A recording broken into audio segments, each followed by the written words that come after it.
was a request via email, I think it was, or was it Twitter? I cannot remember.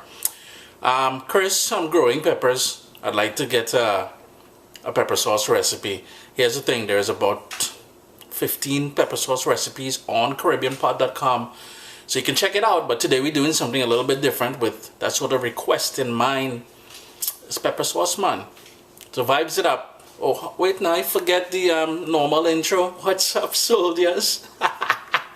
Vibes it up, pepper sauce. I've got here an assortment of some of the hottest peppers in the world. I've got some chocolate scotch bonnet.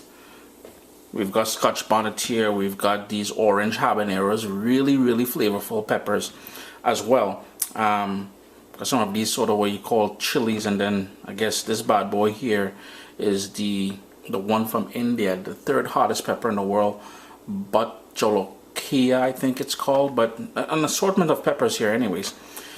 I will not need much of these, maybe about 10 of these for the recipe, and I want to point out some tips. Number one, I'm going in barehanded. Wear gloves. Number two, wash your hands with soap and water after. You don't want to be touching any such and such, trust me.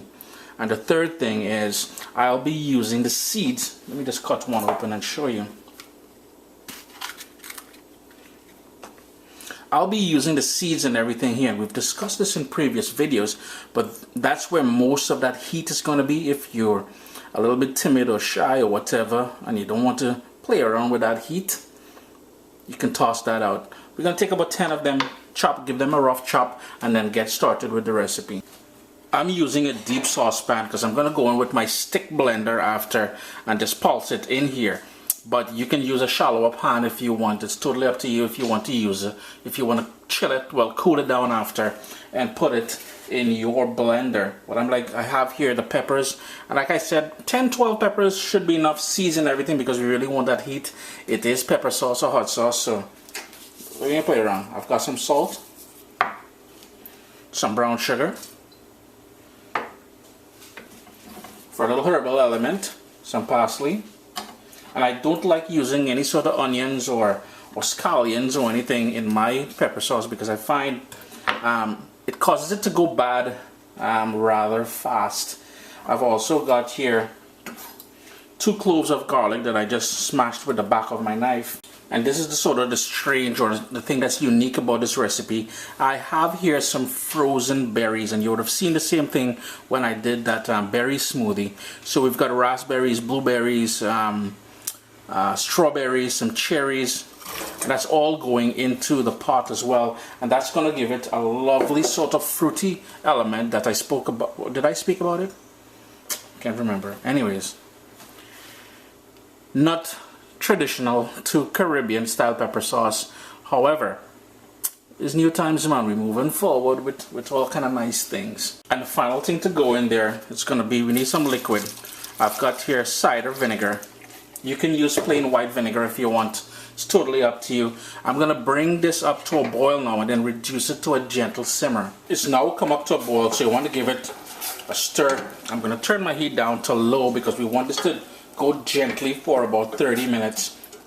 25 to 30 minutes. And the other thing I would recommend doing is if you're in North America or wherever and your windows in your house are closed, so maybe you're making this during the winter time, put the fan on over your stove. This is pure pepper goodness going on here, and it may have the tendency to choke the other people in your house. Turn that fan on or open up the windows. That's my little tip there. But let that go for about 25-30 minutes or so until everything is nice and tender and comes. It's been about half an hour. Everything is nice and tender now. So it's just a matter of turning off your stove. Let me just turn this off here. And then we're going to go in with, in my case, I'm using my submersion stick blender in there. You can let this cool a little bit and then put it, then work it in your food processor or blender. Here's a quick little tip. My submersion blender, it is a cheaper variety. So you'll notice it is plastic and it is white. What I usually do, because this is red, this is very red from all those berries. It will stain this, so by wetting it a bit first, I'm hoping, well, it usually works, that I can clean it good after. Maybe some bleach spray. All you want to do now is pulse. And the whole idea here is to work it to the sort of consistency or texture that you like. I like it relatively smooth, so I'm really going to work this.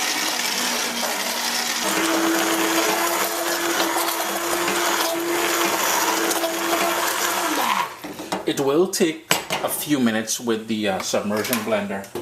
So if you want it to be done faster, you can use a typical standing blender if you want. And the final thing I like going in with here is the juice of 1 lime. That's at the very end here, just to brighten it up a little bit.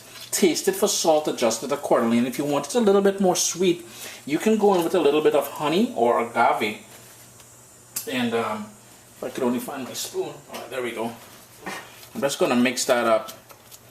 Chris here, caribbeanpot.com, not your typical Caribbean pepper sauce, but with those berries and everything else, telling you here, this is fire and flavor. Good. Best copyright that, you know, fire and flavor. Bless up.